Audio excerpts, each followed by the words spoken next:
Dövlət Şəhərsalma və Arxitektura Komitəsinin sədri Anar Quliyev, Prezident İlham Əliyevə yeni baş plan, şəhərin gələcək inkişafı üzrə müəyyən edilmiş hədəflər və görüləcək işlər barədə məlumat verdi. Baş plan Naxçıvan Muxtar Respublikasının sosial-iqtisadi inkişafına dair 2023-2027-ci illər üçün dövlət proqramına uyğun olaraq Dövlət Şəhərsalma və Arxitektura Komitəsinin sifarişi əsasında Azərmemar Layihə Dövlət Baş Layihə İnstitutu və beynəlxalq məsləhətçi şirkət Chapman Taylor tərəfindən hazırlanıb. Azərbaycanın ən qədim yaşayış məskənlərindən olan Naxçıvan şəhərinin müstəqillik dövründə ilk dəfə hazırlanan yeni baş planı, onun perspektivdə məkan inkişafının vahid strateji baxışını müəyyən edir.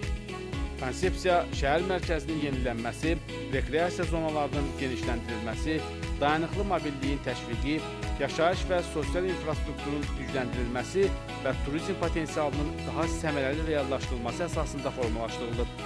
Şəhərin əsas inkişaf istiqamətlərindən biri onun mərkəzi hissəsinin yenidən formalaşdırılmasıdır.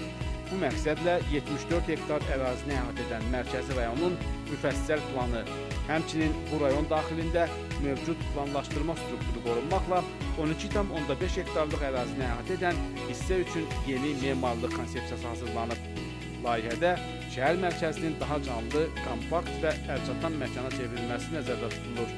Konsepsiyaya əsasən tarixi əhəmiyyət kəsb etməyən köhnəlmiş tikililərin mərhələli şəkildə yenilənərək müasir çoxmərtəbəli yaşayış və çoxfunksiyalı binalarla əvəzlənməsi, ərazidə yeni inzibati kompleksin yaradılması, mərkəzi meydanın isə yeni landşaft və kiçik memarlıq elementləri əlavə edilməklə insan gönüllü ictimai məkana çevrilməsi təklif edilir. Bütün bu yanaşmalar nəticəsində yaşayış, iş, xidmət, istirahət və ictimai funksiyaların bir-birini tamamladığı müasir şəhər mərkəzi formalaşdırılacaq. Ekoloji infrastrukturun şəhərin ayrılmaz hissəsinə çevrilməsini hədəfləyən baş planın icrası dövründə mövcud yaşıllıq sistemi də genişləndiriləcək. Naxçıvan çay boyunca ərazi şəhər həyatına inteqrasiya olunacaq. Burada yeni parklar, istirahət zonaları və ictimai məkanlar yaradılacaq. Nəticədə adam başına düşən yaşıllıq sahəsinin 15 kvadrat metrdən 27 kvadrat metrə çatdırılması nəzərdə tutulur. Şəhər mobilliyinə yanaşma da yeni prinsiplər üzərində qurulub.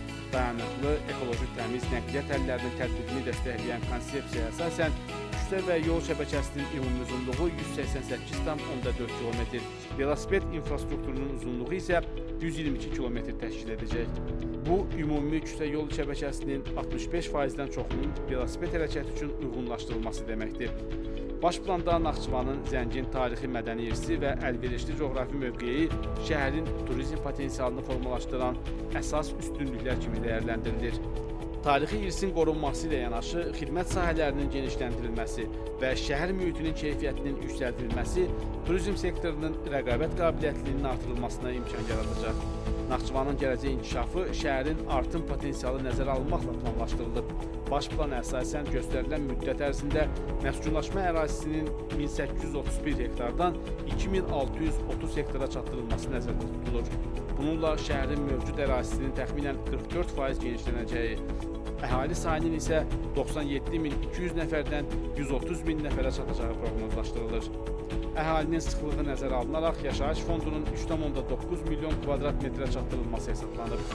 Bu, orta hesabla adam başına 30 kvadrat metr yaşayış sahəsinin təmin olunmasına imkan verəcək və yeni yaşayış məhəllələrinin sosial, nəqliyyat və mühəndis infrastrukturu ilə kompleks şəkildə formalaşdırılmasına şərait yaradacaq. Şəhərin böyüməsi ilə paralel olaraq sosial infrastruktur da genişləndiriləcək. Təhsil və səhiyyə xidmətləri nəzərə alınaraq ümumi təhsil müəssisələrinin tutumu 23.400, məktəbəqədər təhsil müəssisələrinin tutumu isə 7.800, xəstəxanaların çarpayı fondu 650 yerə çatdırılacaq. Xidmət, nəqliyyat və logistika, sənaye, tikinti, turizm və aqrar sektorlarının inkişafı hesabına məşğulluq səviyyəsinin də 40%-ə yaxın artaraq 78.000 nəfərə çatacağı gözlənilir. Beləliklə, Orta Dəhlizin strateji əhəmiyyətli hissəsi olan Naxçıvan şəhəri 2044-cü ilədək daha böyük potensiala malik yaşayış məkanı kimi inkişaf edəcək. Şəhərin tarixi mədəni irsini müasir şəhərsalma prinsipləri ilə uzlaşdıran yeni baş plan, onun dayanıqlı, inklüziv və insan gönüllü regional mərkəz kimi inkişafının strateji əsasını formalaşdıracaq.